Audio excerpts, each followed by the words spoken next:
Today in the Marlins franchise, we are calling up our best offensive prospect, outfielder Doug Butcher. He is also our most MLB ready prospect, sitting at 80 overall, with 98 contact against righties, excellent plate vision, and discipline. He has dominated the minor leagues this season with excellent play at AA and AAA. At the end of our previous episode, Drew Jones suffered a fractured wrist sliding into second base. He's now on the injured list. And that means Butcher's debut will happen here today. It's time to see if he's ready to make a major league impact. Even in first place, the best teams are always trying to get better. You see that at the trade deadline when big name players are added to help a team go to the World Series. Well, we're in a very unique spot where we actually have the chance to call upon a top prospect that can still make a championship caliber team better. I'm not asking Doug Butcher to start, not right away, but he can certainly come off the bench, provide great base stealing ability, a reliable bat as well, and can definitely make some starts, although we should manage his playing time given his durability concerns. He did miss basically his entire first professional season, or he probably would have debuted last year. He's playing great this season. Durability is a few points higher, and hopefully he can help us out now on our path to a championship. And we're giving him the chance to make his major league debut starting as a DH against the San Francisco Giants. Brent Rooker gets the day off as Butcher takes his first at-bats at the big league level. Last episode, we had also called up Jack Leiter, and here's what he's done 3 starts into his season, replacing Shane Baz. You can't pitch a whole lot better than he has. Will that hot streak continue? Well, we're off to a good start with a 1-2-3 inning. Does give up a couple runs, though, in the second. Marlins trail, as making his way to the plate is Doug Butcher. As a lefty, he's at his best with exceptional ratings against right-handed pitching, and he is also a switch hitter. Inside from Ryan Nelson. So this is obviously a very big moment. We make these draft picks and usually have to wait a while for the players to ultimately debut. That's down the middle. By my count, Doug Butcher has become the 7th player I've selected in this series, which doesn't seem like very many, to make his debut. The minor league games I played with him this year were really fun, so very excited to have him up now. And I think he's going to play a very important role. We'll see what exactly the scope of that role ends up being. 3-2, changeup, got him. Had some better pitches to hit earlier in the at-bat. Connor Norby homers, and we'll have 2 aboard now for Doug Butcher. His contact against righties is obviously great. His clutch rating now, so when runners are in scoring position, that's only a 57. So we'll see, if he has to make starts, maybe he's better off hitting higher in the order. Either like 1st or 9th is probably what's best then.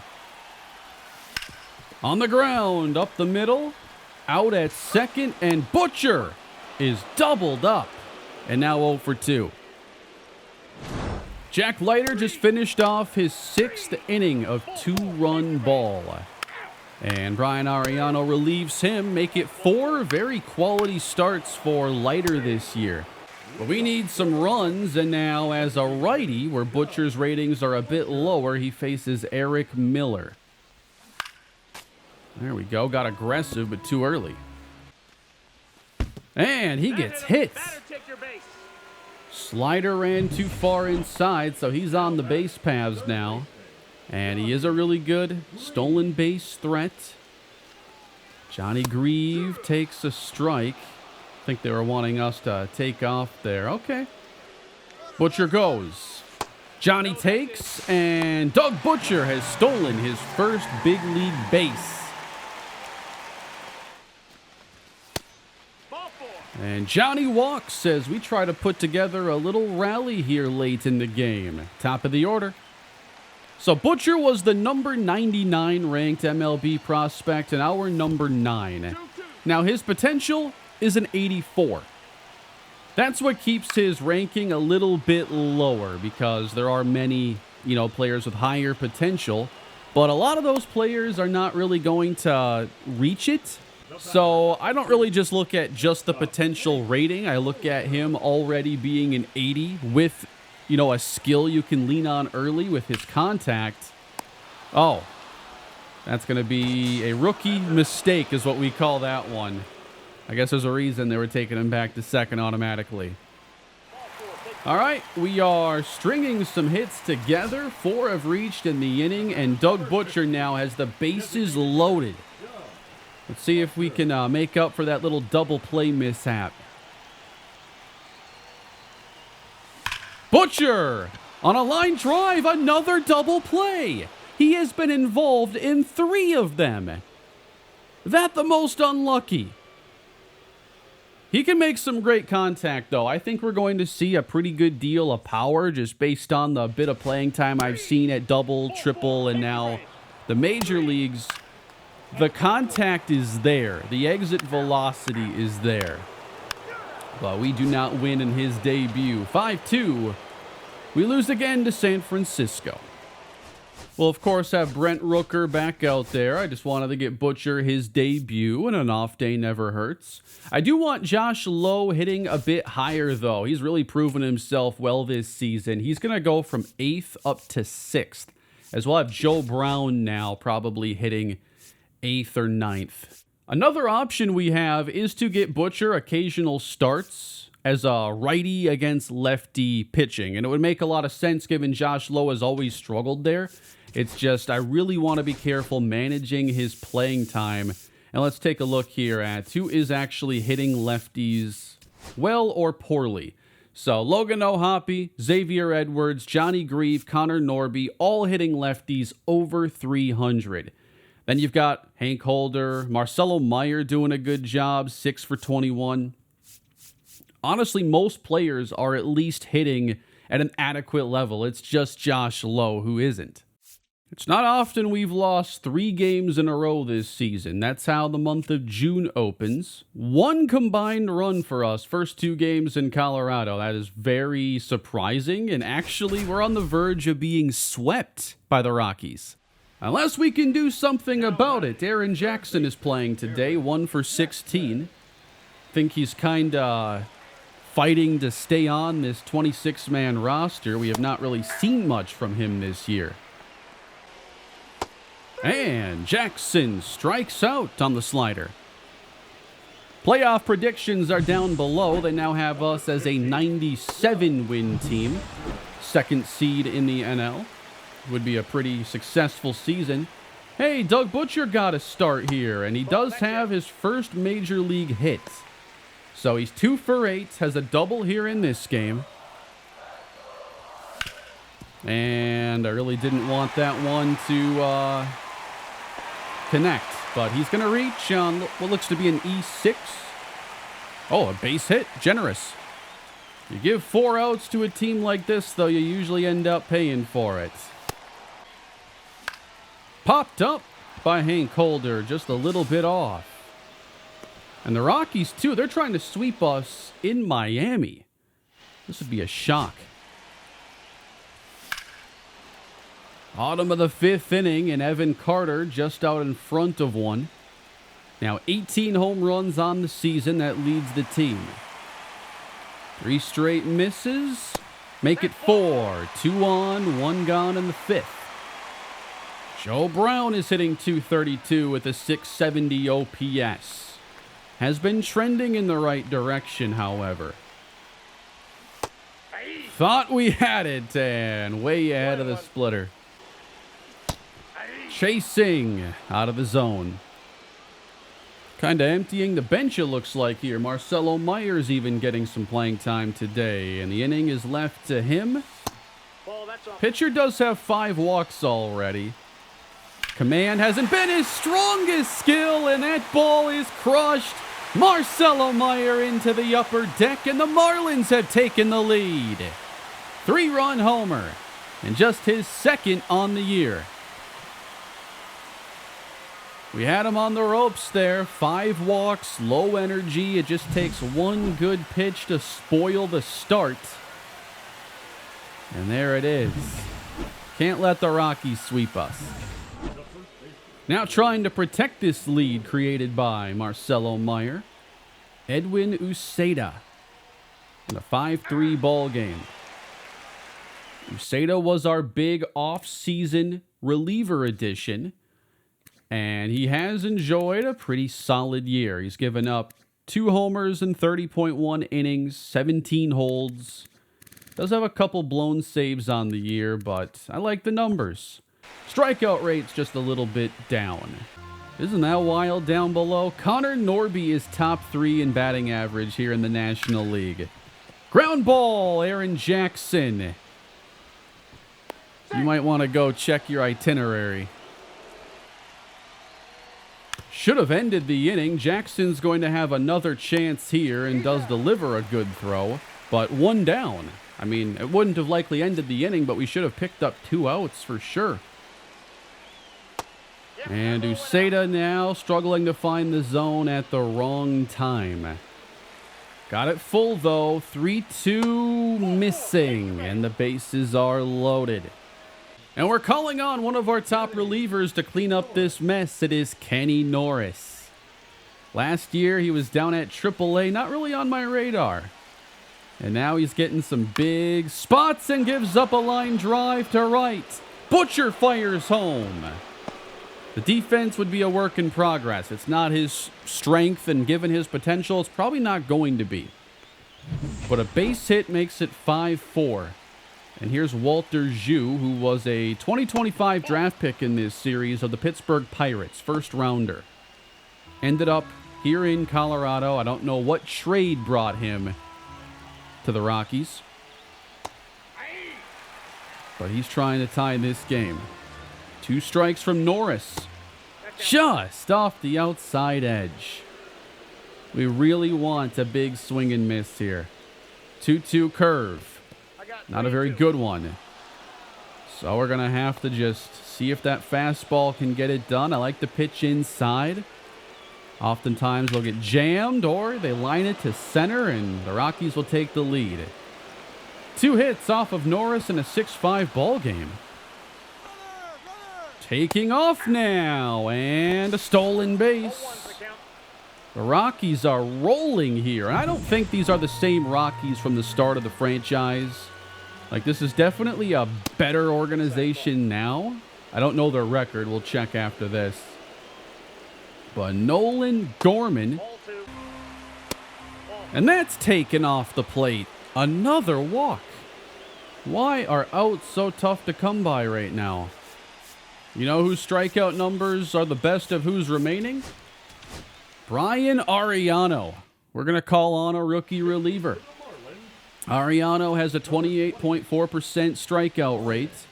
And as we've seen with most relievers, better against the opposite hands. So I don't know why everybody is reverse splits right now.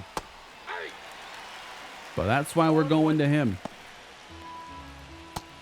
This is not going well. Everybody is pitching poorly right now.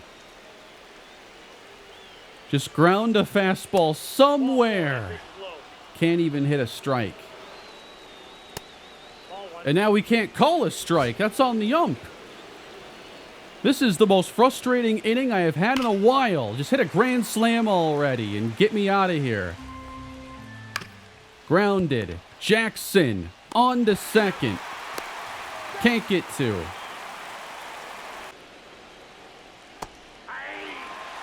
Amador, 2 strikes. Ariano gives up a fly to left that should stay in the park and finally end this inning. And that is a sweep for Colorado, the first team to sweep us all season.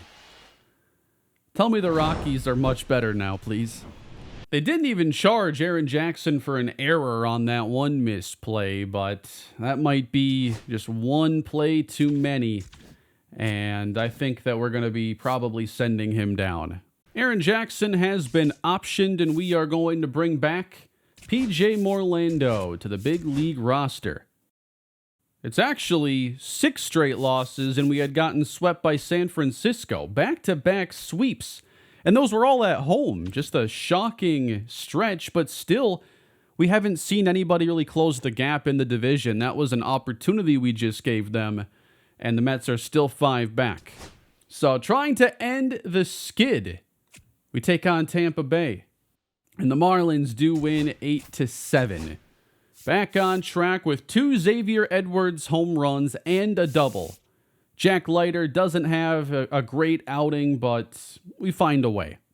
We won a single game all week. That does not usually happen for us. Yeah, let's see Ryan Pepiot take on his former team. It's 3-2 Marlins and the Rays. This is a struggling Cal Raleigh hitting 194. Pepiot was very solid for us a year ago, and it looks like more of the same here this season. He hasn't always been consistent throughout his time in the franchise, but the last 2 years are about as good as he's been in that department. Raleigh up the middle, Holder to Edwards, double play. And we jam Caminero to right field. Josh Lowe, the former Ray, gloves it. Now taken into the 5th inning. I like playing with some more of these zoomed in cameras. I just think it looks better than the camera being pulled back further. Runner aboard here for Pepiot. And quickly ahead of Edmundo Sosa. Down below, they're showing off some of the stats for our prospects. Top pitcher Jorge Vizcaíno, 4+ ERA, but good strikeout numbers. Still a work in progress there. Huey Costa, numbers not looking great down at Double-A. He could end up going down to Single-A if we get some regression. Then we got Romeo Stevenson, last year's first-round pick. And he's doing a really good job at Double-A, 2.88 ERA. That's a fly ball hit to Evan Carter. And out number 2. And a good ground ball induced to finish off the inning. And that was a curveball low and away. Here are the pitching numbers for us this season. We are ranking very well in whip and hit per 9, so we're not allowing a ton of overall base runners. 11th in strikeouts, solid ERA. Very happy with the state of the pitching after what we saw 2 years ago when it was, worst in the league for about 95% of the year. Might hinge on how this at-bat ends right here against Patrick Kramer. And he takes strike 3. 6 punch-outs now. And he's getting a bit of a lead over there. Got him a little closer to the bag this time. Xavier Isaac, a prospect with some big-time power. Runner goes. And he is in there. Colton Cowser now with the Rays, steals second. 3-2 now on Isaac. And he takes in. 2 on, 1 down. They're not taking him out yet. I think it'd be a pretty good spot, though. And I'm saying we should put Kenny Norris into the game. Raleigh will flip to the right-handed side and wave wildly. Let's go high fastball. That ended up center of the plate. Screwball strike 3. 3 swings, no contact, out number 2. 100 to Caminero. 2-2, screwball low. And I think we're going to try to put this one right on that inside corner. Belted to center. And the lead is safe. How about we build this lead a little bit? Joe Rock is the pitcher, and the bases are loaded for Brent Rooker here in the Trop. Roof repaired. And that is a little late. Timing says pretty good. He got him on a low fastball on the edge. And Connor Norby hitting .318. It's his turn. Take low. What's the home run count now for Connor? Well, he has one in this game. And now 14 on the season with 43 RBIs. Just one stolen base. Can't steal when you're busy hitting homers. 2-0. Good fastball. Rock 2-2. And full. We're going to send everybody. Can Norby give us a fourth run? Gotta spoil that one. And it is again hit foul. He's trying to pitch us away. This one's up the middle and through. And 2 runs will come around. Norby with an RBI single. And it's 5-2 Marlins. The summer of Connor Norby continues. He is absolutely taking off here. Season 5, Season 6. I think I've said this every episode for a while. The transformation is incredible. I think this is a good chance to put in a pinch hitter, actually. Doug Butcher for Josh Lowe. A little bit better in this situation, maybe. But Butcher pops it up. Hopefully a 3-run lead is enough. Jose Hernandez and Xavier Isaac rips it down the line. Runners at the corners. Good slider. And a ground ball hit to Xavier Edwards. One there. Isaac is doubled up. The inning is over. There is a win for Miami. Nice job late in this game. Good start again from Ryan Pepio. 3 more hits for the potential batting champion Connor Norby, who also drove in 6. By the way, the Rockies are that bad. 28-37. Still not in a very good spot. They are one of the worst teams currently in the National League. We're 3-7 over our last 10. But sometimes, you're going to have some bad weeks. It'll happen. I'm seeing Huey Costa down here at AA struggling. You see the contact against lefties is down. Nelson Iden, on the other hand, everything for him is up. He's now a 67 overall. We also have Andreas Ruiz at a 68. And as these guys approach the 70s, a chance at their debut could happen. Or, their potential trade options with more value than before. Might be good, though, for Costa to go back down to single A so that he can work on the things that are falling. Marlins now 40-25. 11-2 as we beat Pittsburgh. This was a day where Yuri Perez gave us 6 good innings. We had Connor Norby hit a pair of home runs. Doug Butcher hit a triple. Jack Leiter, he just pitched great, and now Shane Baz comes off the injured list. I had a plan in place for this. So Johnny Grieve just had a double and a homer, going 2 for 5 in the leadoff spot. Leiter has given us excellent starts since he's had to play. He's now made 6 starts. Only one of them was a subpar outing. He is going to stay on this big league roster and replace Robbie Snelling, whose bullpen work this season hasn't really been up to par. I have tried putting some of these starting prospects in that long relief role. He hasn't done great. Thomas White hasn't done great. But Jack Leiter is going to now be in that role, replacing Robbie Snelling. And we are going to make a trade, actually sending Robbie Snelling to the Athletics. I don't think Snelling has a starting future with us, and I don't think I'm going to be able to pass him through waivers right now. I think he'd get claimed at 80 overall. And I am looking to add an outfielder, imagine that, Todd Schmidt from the A's. He was their first rounder in 2027. That'd be year 3 of the franchise. He has a 77 potential.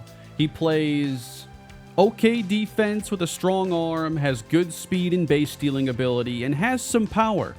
He's down at AAA. I don't think he's never played at the major leagues before. But to have another player at AAA who might be able to help us or fill in, I think is very good for us to add in this spot. If you look at our outfield depth down at AAA, there are some players who could have a role.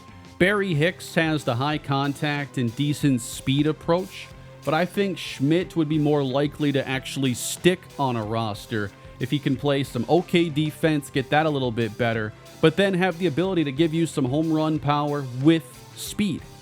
Damian Kaufman has the power and speed skill set, but Kaufman's plate vision is much lower, and so is his overall defensive skill set. Kaufman has a 25% strikeout rate down at AAA this season. Schmidt only has a 19.3. Connor Norby stays hot against the Nationals, but we lose 12-9.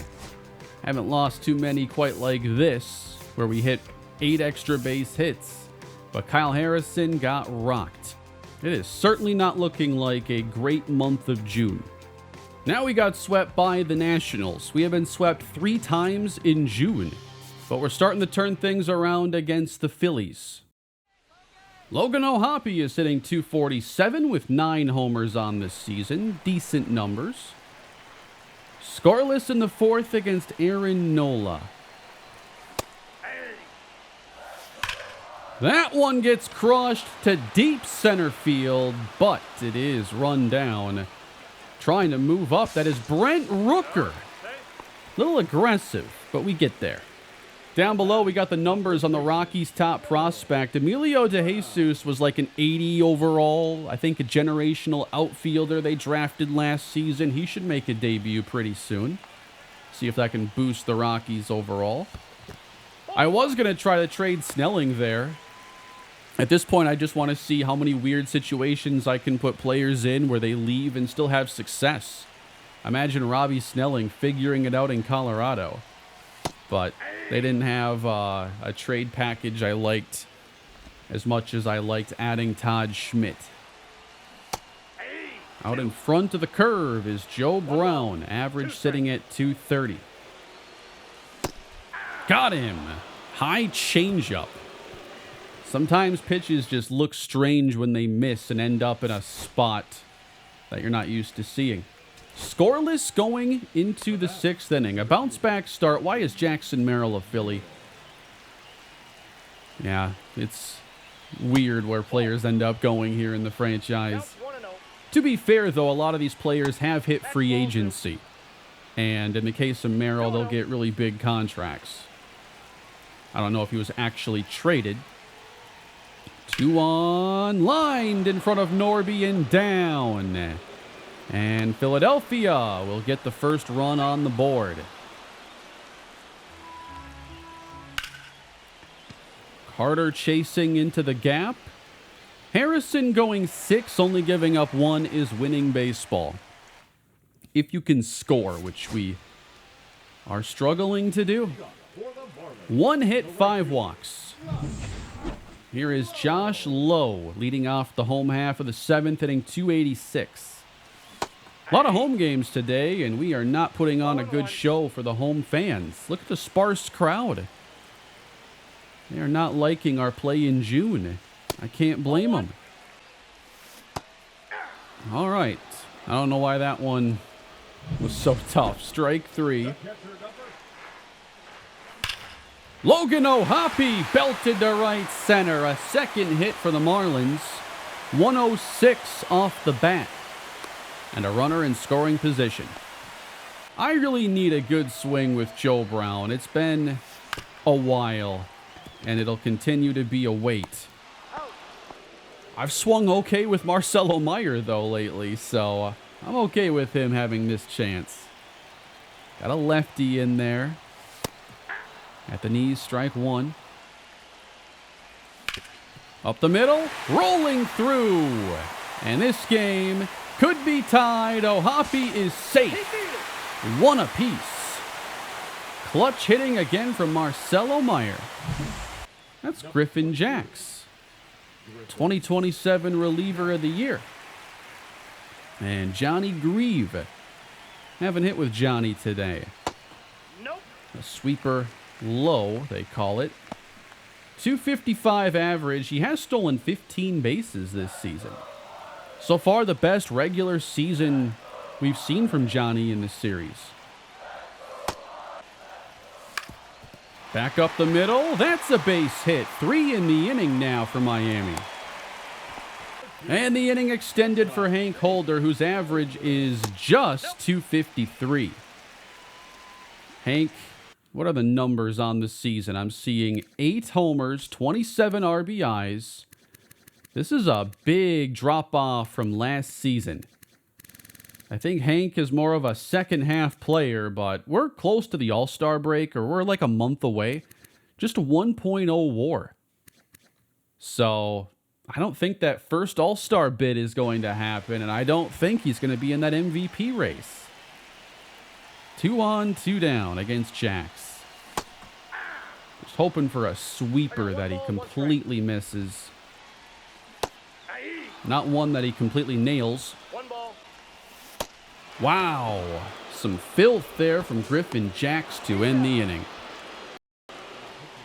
It's Brian Ariano coming out here in the 8th inning. Fitting into this bullpen very nicely as a rookie. It's been fun to make this bullpen a lot younger. In a lot of my past series, I've just gotten to the point where I can afford to sign all these $7 to $15 million relievers.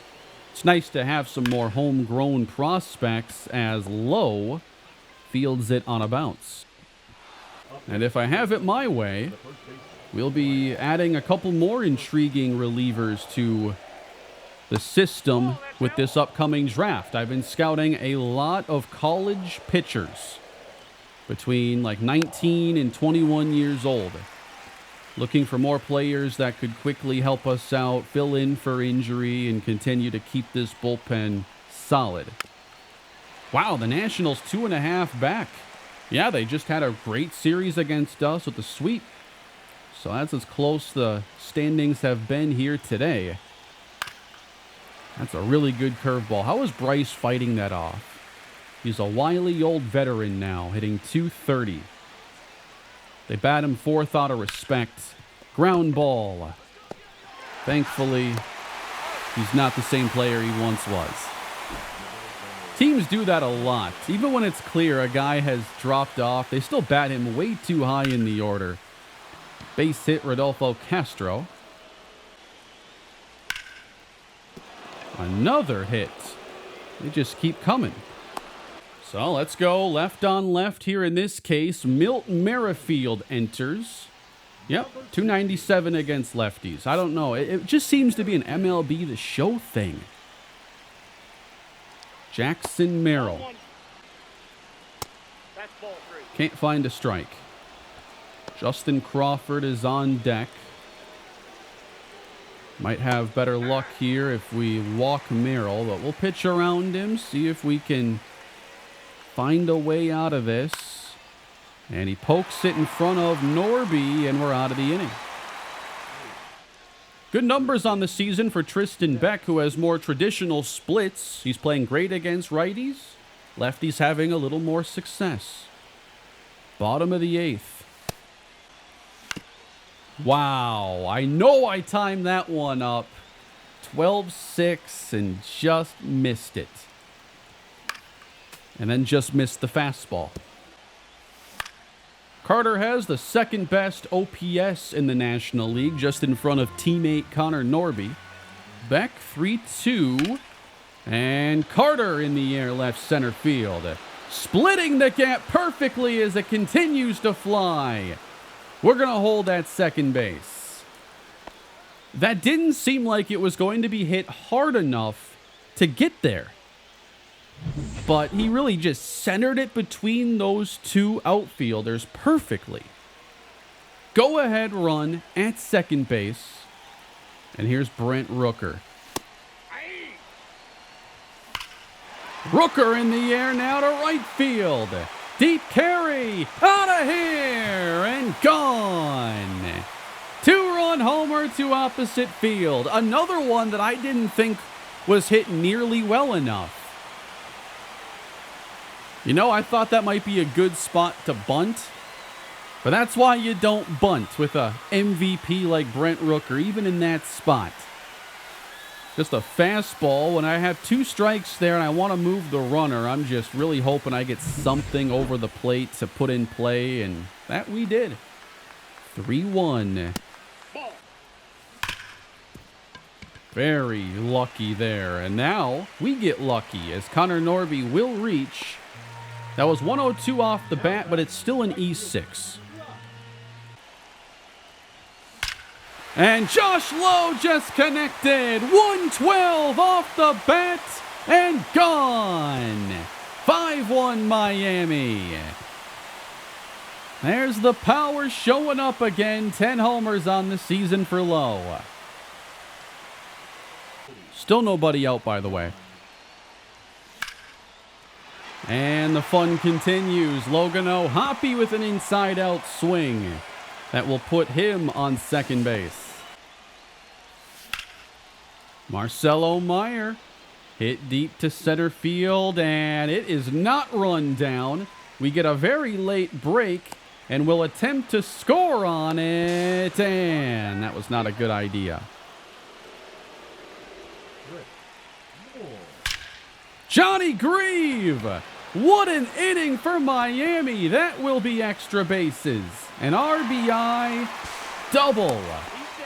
Why would you bring in a fresh lefty? Johnny dominates lefties.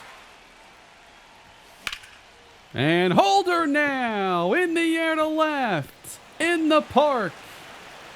We came into this situation with Aaron Nola pitching a shutout with 1 hit.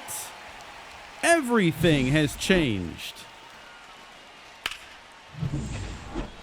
Wow, Evan Carter's hitting under 300 now. 1 good swing could probably bring him back above. The inning comes to an end. That was as fun as that one against the Rockies was agonizing. We're going to put in Jack Leiter, and I really want to see how well he does in this bullpen role. We can see he has given up a high batting average throughout the season, so maybe he has had some luck on his side, sporting a very good ERA. But we need someone that can be that long relief guy and, you know, fill in as a starter if need be. Jack Leiter is that man right now. That has not been a role we've found stable. But I really value getting some more chances to pitch with Leiter because I thought the starts were good. He had some overpowering swing and miss stuff. Fastball, slider, both very nice. That's a base hit to right field. There's the 12-6 curve. His overall command stood out to me too. And Trey Turner sends one to Evan Carter, and that is a Marlins win with a late game surge, leading them to a 7-1 victory. We ended up with more hits than them, 11-10. And that's how we respond there to getting swept by the Nationals. Dominant series against the Phillies. We take 3 out of 4. The Braves have been a mess this year, 29-46, basically all record in reverse. Oh, come on. Meyer is working on a no-hitter in the 7th. I didn't even see the no-hitter. I just saw Jonah Bride. One of my favorite players from the series still. And he's trying to spoil a no-hitter. Another great job by Noble Meyer. And Bride takes a fastball at 95. This might be our toughest at-bat the rest of the game. Getting 279 on the year, and that is not one you often get away with. Wow, Nationals have won 8 straight. Are they the top competition this year? It's a more competitive division. 1-2, and he does not take the bait. Got him on the fastball.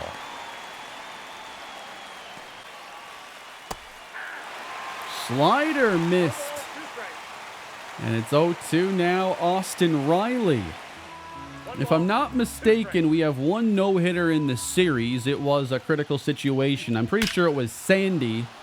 Austin Riley just belted one, though, and it's out of reach. He tried. No-hitter broken up on an Austin Riley triple. And the no-hit bid ends there. Still, to see Meyer having starts like this is truly phenomenal. We end up winning the game anyway. 3-0. And Josh Lowe, he tried his best to keep the no-hit bid intact. Not all that close on the dive, but you gotta try. Chet Sparbori is no longer injured. At this point, I haven't seen much support for Chet in the comments section. He is a player who I really liked in the draft, did not have the chance to take, but then traded for down the road. I love the defense and the speed, and his ratings to me would make for a really good bench outfielder who could work his way into being a starter, but his major league playing time has been awful. He's a career .219 hitter with 3 home runs and 237 at-bats. He has value, you know, with defense and everything, but will he make it to the majors? He's back now at AAA. He will be getting some everyday playing time, and I'll be monitoring if he can finally start to figure things out, because even his numbers at the AAA level have been underwhelming. We're getting close to the end of the scouting season now, and I've been targeting a lot of these relievers like Derek Kaiser, who could be drafted maybe in the 2nd or 3rd round. 21 years old, decent starting overall projected with maybe a high C, low B potential. That's really all you need in a good bullpen arm. I'm also getting some center fielders and starting pitchers scouted. So we have been able to find some really good rising prospects this way. Irvin Erdahl is an international prospect who is 8th on our board, but 91st on the MLB. Now, I wonder if his overall ends up being extremely low, but still good to find prospects that are that impressive. Mario Tapia, not even ranked on the MLB board, but for us, he's currently 20th. 51 to 70 overall. There is a chance he has a decent starting point. And then starting pitcher Ernest Phillips, 74 to 86 potential with a 68 to 80 overall starting point. This is really what I've been trying to find.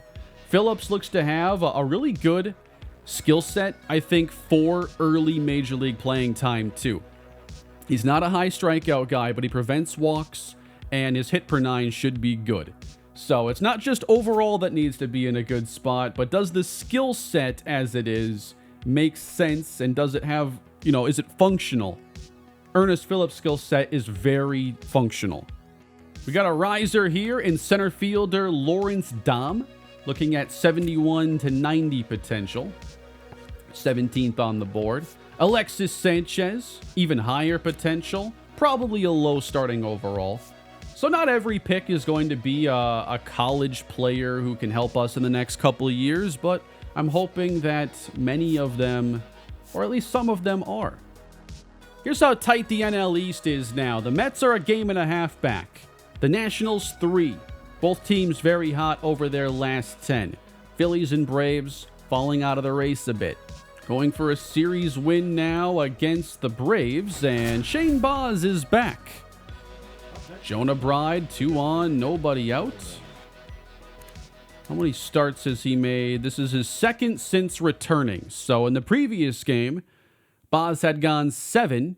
First game in about 40 days. And he gave up no runs, had 5 strikeouts. Good to have him back.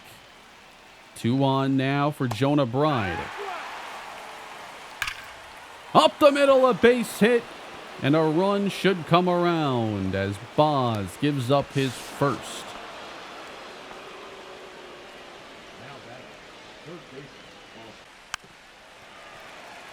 Getting ahead of Austin Riley, looking for a double play. He's grounded into 11 of them.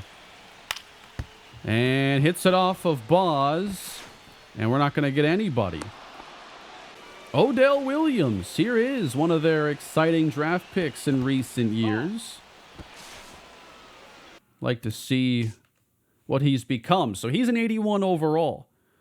Pretty well-rounded player. His potential isn't a lot higher. So I think that he'll be a solid player. Maybe has a couple breakout seasons. Maybe like a 1 or 2 time All-Star caliber player if it all comes together. But so far it hasn't. He's actually been worse than his first season with 580 OPS, pretty abysmal slash line, but a chance to put his team on top here. And it's going to be Joe Brown throwing home. And a double play. Good fastball to even the count on Sean Murphy. 2-2. Just a bit outside. And a fly ball. Can Carter track it down? Deep in the gap. He's got it. With blazing speed, he takes away an extra base hit from Sean Murphy. And that's our only situation of the game we get. Boz celebrated as he gets the win, going 5 innings. We win 6-3. Nice day there for Johnny Grieve. Feels like we've played the Giants a lot. We had the NLCS, now we go into San Francisco, and we're going to win this series after they swept us in Miami. Kyle Harrison against his former team just went, wrong side. He went 6 1/3, scoreless. Noble Meyer versus Paul Skeens. It's a 3-2 game as we jump into it now. Brian Ariano is on the mound. Batter is Matt Chapman. Good curve to start him. Jammed him. 0-2. Ariano strikes him out. All 3 of those pitches went right where I wanted them. And a slow chopper up the middle, behind the back from Holder, and then a fielder's choice. That was a very, very cool play, and a good attempt, too, by Xavier Edwards, who got taken out on the slide. But going back to Hank Holder, look at that play. What can't Hank do? Are we sure he was out? I think he was out. I mean, hard to say if that's hit the inside of the mitt there, but I think that should have been a double play. High fly to right field. Lowe is back on the wall and has to play the bounce. A run scores, and Alfonso just hit a triple that almost left the yard. Again, I thought that should have been an inning-ending double play previously, and of course, it wasn't. Amari Cora. We're going to have him face Kenny Norris. 99 on the corner. As we have another one going down to the wire against the Giants. Not sure if we'll see Skeens as we go to the 7th. Norris strikes him out. Dominant stuff. Here's the starter comparison. Noble Meyer went 4. Shorter outing for him. Skeens, though, 5 strikeouts in 6, and he is staying in. Only at 57 pitches as we head into the 7th. I got to get some reps against Skeens in anticipation of perhaps running into him again come postseason. Norby, opposite field. It's twisting foul. 101 top shelf in the 7th inning. Chopper to third base. And a good throw. 103 in the 7th inning. That is disgusting. Josh Lowe hitting. No, he got jammed. Josh Lowe flies out. 103 again. All I can do is look at it. Strike 3.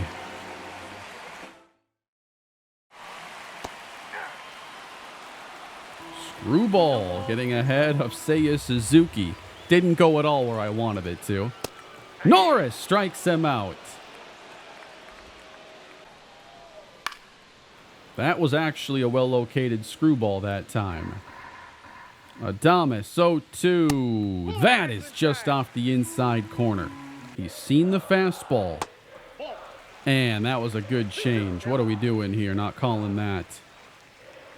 2-2. And he doesn't offer on the screwball. All right, then. Power versus power. And popped him up. I love pitching with Kenny Norris. All right, no more Paul Skeens. He is taken out in a tie game. Number 63. Joe Brown, how's he playing here? He's hitting .233. What if here we put Doug Butcher in the game and then have Morlando sub in defensively? Doug Butcher's going to get a chance. I love to hit one to right center and see him end up on third base standing. Too low from Martinez. He's hitting the ball pretty well so far. .333 and 27 at-bats or plate appearances, so 9 hits. And a good start to this at-bat. Doug Butcher ahead in the count. It's full now. Chopper to short.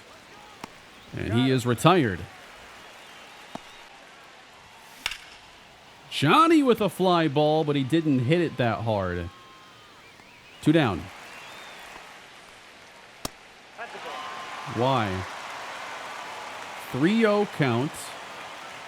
Leading off the 8th inning, Bryce Eldridge. And a strike. Count full. Uceda walks him.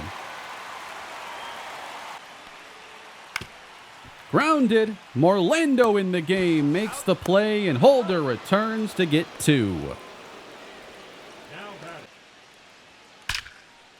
Base hit center field. That's Matt Chapman on a misplaced fastball.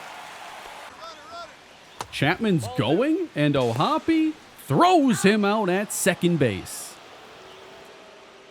Holder's average has now fallen under .250 on the year. As we head into the 9th inning, looking for a go-ahead run. Good splitter. And he goes the other way. 104 off the bat. I feel like they've been doing a good job with 2 strikes, giving us that low strike we have to offer at. And not many have had a swing nearly that good. Holder is on. Evan Carter now. 283. What kind of a slump is he in? Evan Carter's hitting just 184 over his last 10 games. 7 for 38. That average is falling fast. To the right side and cut off quickly by Eldridge, and that is a double play. Brent Rooker, 2 for 3 with 2 homers. But we need more. And Rooker gets on top of it, grounded to short. We're going to have to force extra innings. Going to go with Milt Merrifield here, and the numbers for him do not look great. We're going to have to see if he's good enough to stay here at the Bigs all season, but this bullpen's pretty taxed. You know, I don't want to put in anybody here in the tie game right now. If we go to the 10th inning, it could be Jack Leiter getting an appearance. Grounded at Hank Holder. There's one. No, Morlando can't scoop. Usually we get a perfect feed there from Holder, and that's going to be an error on him. Could be seeing a sack bunt here now, and he gets it down. O'Hoppe, one play, gets the out at first. Quite a team player there, Alfonso. He sacrifices the winning run to second after tying the game on a big hit earlier. That triple off the right field wall. Wow, he swung at that, but it's going to end up at the backstop. And the winning run now is at third base, so you got to bring the infield in. And Cora takes. And it'll be first and third, one away. And they're getting to the big bats now. Carson Williams is in. And a base hit wins the game. Frustrating conclusion to this one. Milt Merrifield can't get it done, and the Giants do take this finale, avoiding a sweep. Even if we win the series, though, I don't want to lose a single game to these guys after the NLCS. Merrifield has been our weakest reliever with a negative WAR, a low K rate, an extremely high walk rate, 615 FIP, and he's regressing. We can definitely look to send him down. And we have some options. We have some starters here whose numbers are solid, but if we want to bring up a reliever, Declan Cronin would be an option, who has some big league experience, but not in quite some time. We also have Troy Gates, who is a young reliever I've been wanting to see make it. 13.1 innings.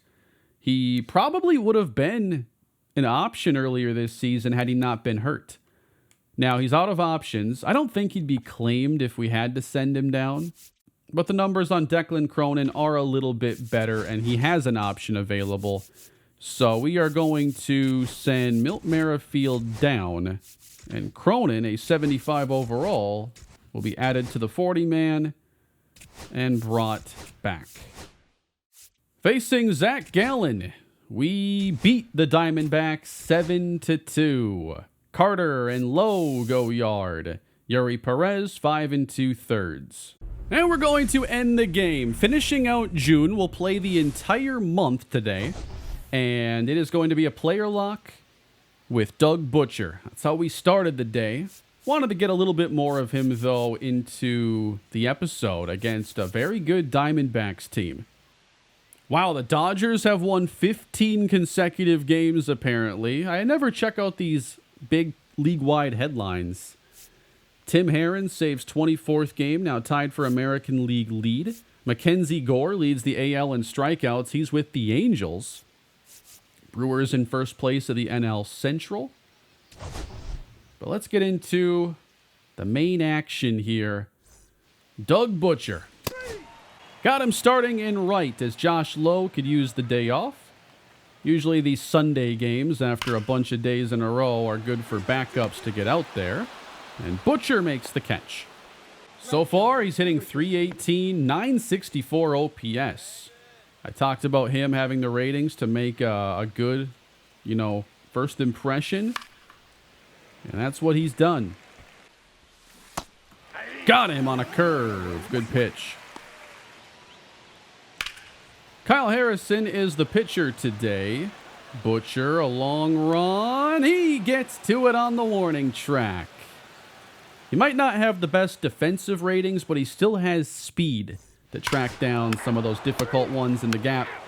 Hank Holder hits a home run, but then we give up one to Jordan Lawler. And Butcher now with a fly ball to center field, but an easy play. Jordan Lawler hits a fly ball. Butcher again, getting 2-1. Marlins need a hit. Connor Norby stands on second base for Butcher in the 7th. Brandon Pfaadt still in the game. Been a great start. Nearly hitting him that time. I got 3-2. 3-2 now. Want him on any way we can. Nope. Taken low. 2-1 now. Logan O'Hoppe will hit. And that's lifted out to right field. Hit deep. but under it, the catch is made. 3 consecutive walks in the 8th inning. We got a run out of it, and it looks like Butcher will be getting one more appearance. Leading off the 9th inning against Orion Kirkering, representing the tying run. Quickly ahead. On the ground, base hit center field, and Butcher is on. Can the Marlins bring the rookie home? Butcher takes off 2-2, and will have to retreat. O'Hoppe pops out. Joe Brown 0 for 3 with 3 strikeouts. And he takes a 4th looking. We got a bit of a Joe Brown problem this season. And the game is now left up to Johnny Grieve. Johnny lifts a fly ball. That's hit to left, but playable. And the game is over. The Diamondbacks take the game and the series. June overall was an up and down month for us. Definitely a more challenging month than most we saw last season or the first couple of this year. Thomas White just tore his pec too, so he's going to miss some time down at the AAA level. But we've made it to July. We're going to have the draft, trade deadline, all-star break coming up, and the run to the postseason. We went 12-15 during the month of June. And hopefully it can go much better as we turn the page into July. At 50-33, let's get us to our next game. We are 4 games up in the division, but it's still very close. I think we could afford to still look at a struggling team if they have a good pitcher that makes sense for us. Of course, that means that somebody would have to get demoted, and right now it's not easy to say who you'd take out of the rotation. I know we're looking for someone who's even better than Yuri Perez, but I wasn't sold on trading him away, necessarily. Evan Carter is the first to 20 home runs on the team, but he's currently in a pretty bad cold streak. Josh Lowe hitting .292 is very impressive. And Connor Norby has the best batting average out of our regular starters. Kyle Harrison and Yuri Perez lead us in pitching war right now, and this looks to have been a very solid overall episode for Perez. Looks like he couldn't get out of the first inning here in this start against Atlanta, but he still posted a 2.95 ERA over his last 10 with a 1.07 whip. So we'll have to check in on him again next episode. But that is going to do it for today. What do you think about the Marlins after another month here in Season 6? Big decisions approach us next episode as we get into the month of July. And I will see you all then. Please leave a like, subscribe to the channel, and have a great day.